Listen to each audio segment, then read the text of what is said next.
Americans. I think we all know where this is going, so let's just skip to the end. This is episode 9, The Reckoning, summed up in about 12 minutes. At the very beginning of the session, we see Cadreni Knights that are making their way to the Abbey by cart. With them is an important Inquisitor who has been recently keyed off that the Abbey may house heresy and have used Maledictus in the most recent battle against the Osovians, that being the night raid that was on episode 8, and the ending of episode 7 being the defense of the Abbey. Once they arrive, it's pretty eerily quiet when it comes to the soldiers, only the Inquisitor ever really being the one that talks, the soldiers presumably being pretty loyal to their leader and following orders. The Inquisitor asks if one Vectus is present in the Abbey, in which he is told they most likely are, and that is when they descend into the Abbey officially. After moving further into the Abbey, they are being escorted inside by a couple of people.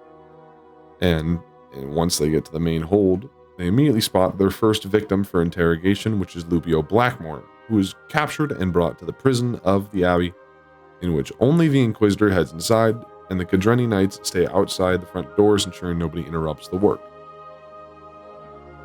Once Lupio is let go for the time being, another character is collected, that being Basil, who was brought in for interrogation. Basil did not want to come very silently and was forcibly moved, we'll say.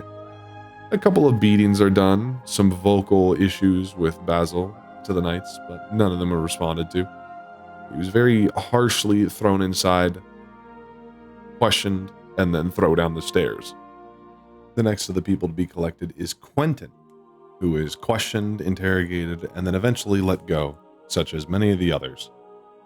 The next person to be collected was Sister Cecilia, who was very kind to the collecting, and nothing interesting was really done from the Knight's POV, past, collecting them and bringing them in for interrogation. As a quick side, if you want to see any of these POVs from any of the other people to see what they are interrogated with, I will include their stuff down in the description. The next was less collected and rather found inside the Vectori War Room, which was Crow. During the interrogation, Thrym had a small spat with the Knights trying to find Vectus. Something to do with the noble lady Albina, which is the one in the blue dress. Some information was given to Thrym by other characters that gave the Knights the whereabouts of Vectus, who was immediately grabbed for questioning by the Inquisitor off of his horse. After interrogating a Vectus was concluded, all above mentioned were brought to Lior, where they were to face trials for their crimes. Carts were collected, and the ones in question were brought to the trial in Lior, in which the very beginning of the trial, Linworm had mentioned that the last time he saw Vectus, he exclaimed but not disappoint him. Some choice words were exchanged between the worm and the bishop, noting mainly that Vectus had saved his city not once but twice, and he wanted to at very least hear them out. The bishop was pushing more towards a quicker sentence, which the worm reminded him that Vectus is a noble, and that killing him so easily would have severe ramifications on the territory, as well as their reputation. As part of the trial, most sides had exclaimed their points, Vectus mainly noting that he pled guilty to all crimes mentioned, before anything was really said. He then snowballed this point into mentioning the location of Brynmare, which is a village that had already been hollowed. Time-wise, do not know, but I will say recently. He warns the people of the trial that they can execute him, but before they do so, at least let him explain what's going on and what they do not know. For the sake of simplicity, whenever I refer to the trial group, as in the worm and everyone, I will be calling them the council. I know it's not technically the correct term, but it's easier for us to get through this in a timely manner. Vectus began saying that Brynmore, which is a hollowed village, as said before, one that everyone knows about, is currently being housed by Soviets that are turning it, or have already turned it, into a ritual site, using hundreds of slaughtered men, women, and children to use their flesh and bones and blood to feed something called a corpse tree, and that the tree itself is growing and spreading. The ritual, being nearly complete, means that once it finishes, the entire province follows. Lior, all of its people as a whole, to which he mentions that the Osovians don't really want to conquer us. They want to wipe this place from the board and start anew. The bishop protests against it, saying that it's a convenient story, but they have no evidence, and the documents could be forged. Testimonies from heretics don't really mean anything.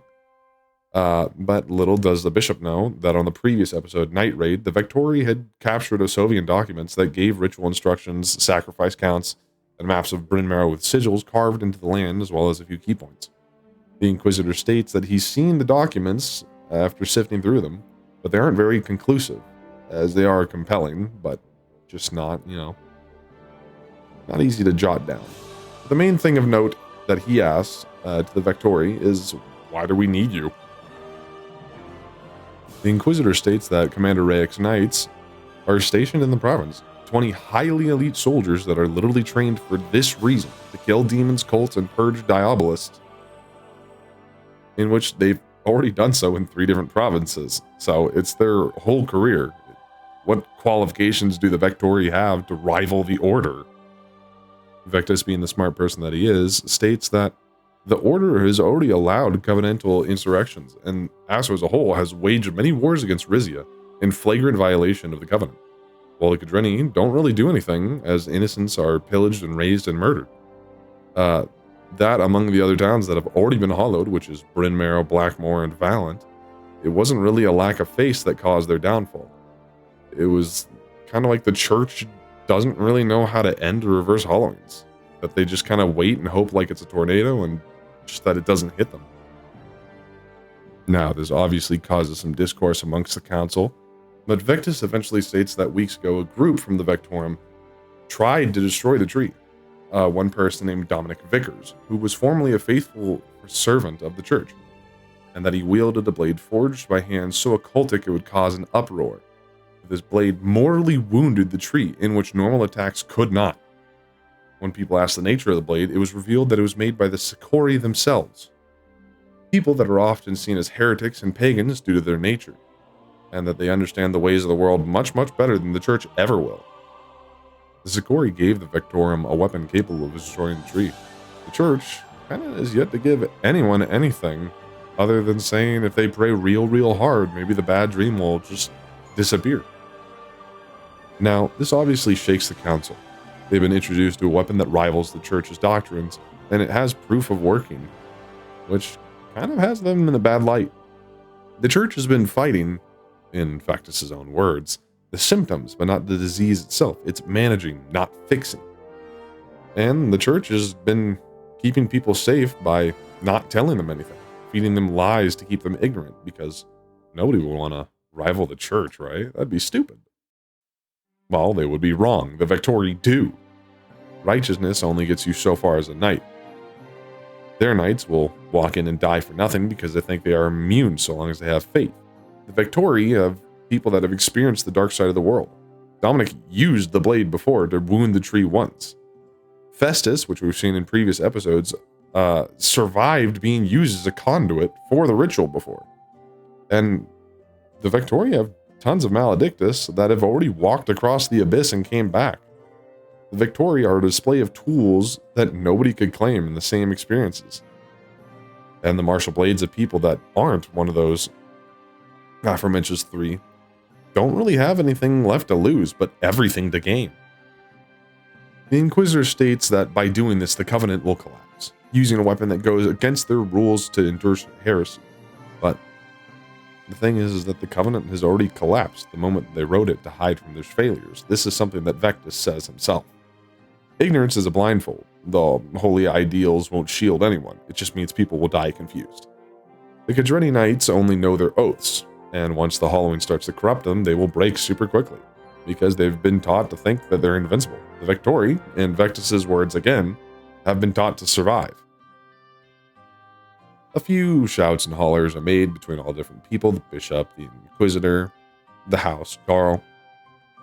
And the Lindworm eventually just gets kind of tired of it and silences them all. He states that by law, Vectus should hang. But with the evidence and testimonies they have provided, they can't really ignore if the order is compromised. It would be like sending logs into fire and hoping they don't catch. The Inquisitor retorts and questions the Lindworm, but Lindworm states that Vectus is yet to actually fail him on an official capacity, and that if he truly has a weapon to destroy the tree, he has no reason not to send him in to deal with it, as it's the only solution he's been given knowledge of, something that the church hasn't. He asked what the order contingency would be. After a few ramblings, it eventually comes down to the fact that it would take about 2 to 3 weeks for the order to arrive, and they only have really about 3 days. So they could hope on protocol that, they have enough time, but it's unlikely. The Lindworm eventually addresses the council and the Victoria that the Vectus has 3 days to slay the trees. He can take his tools and deal with it, and if it's not dealt with by the end of the 3 days, the Lindworm himself will execute them. But if they succeed, they can discuss clemency for all involved. Now, this pisses the bishop off pretty badly and mentions that the Lindworm is basically sanctioning heresy. Lindworm snaps back and says that he's sanctioning survival above all else. There will be nothing left to pray to if everything is ash and rubble. The church can excommunicate him afterwards, but only if the land still stands. Can't really punish someone who isn't alive anymore. After all is said and done, everyone that's involved is escorted out and back to the Abbey before the Abbey starts to get news of everything that's going on, as well as their new orders that they have. With this, we cut back to Thompson in the medical bay. Sore, but for the most part alright. He hobbles his way with Sven to learn that they will be marching to a death trap of a place called Bryn Marrow tomorrow morning. Shaken by this, he makes a few plans with others, such as Sven, Basil, and Quentin, to have code words in case the Hollowed can imitate others.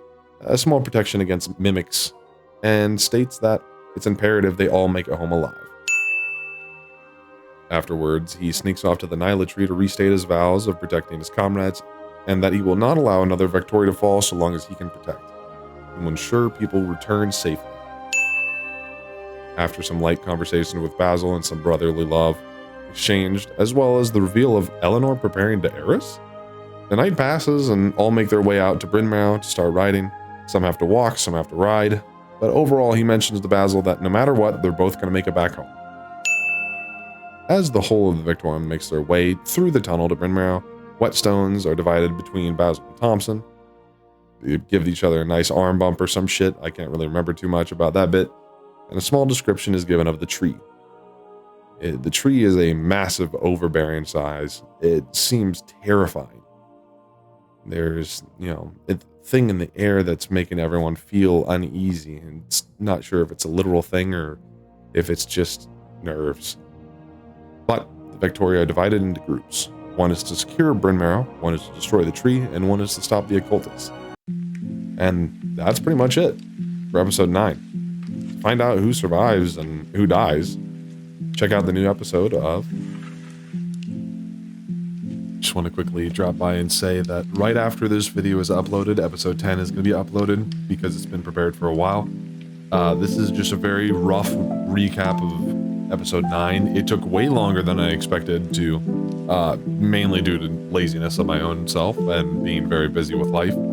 But yeah, episode 10 will be dropping right after this. You may see more random videos from RP stuff popping up here and then. But that will likely be other types of one-shots or RPs that I end up joining, as I am looking towards joining more of them.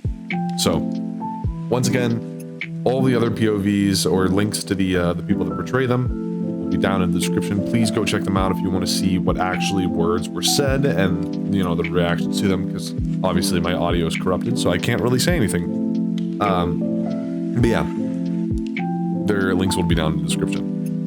So, I will see you guys all, June 5th, I believe. I forget. Anyways, see you all later. Bye-bye.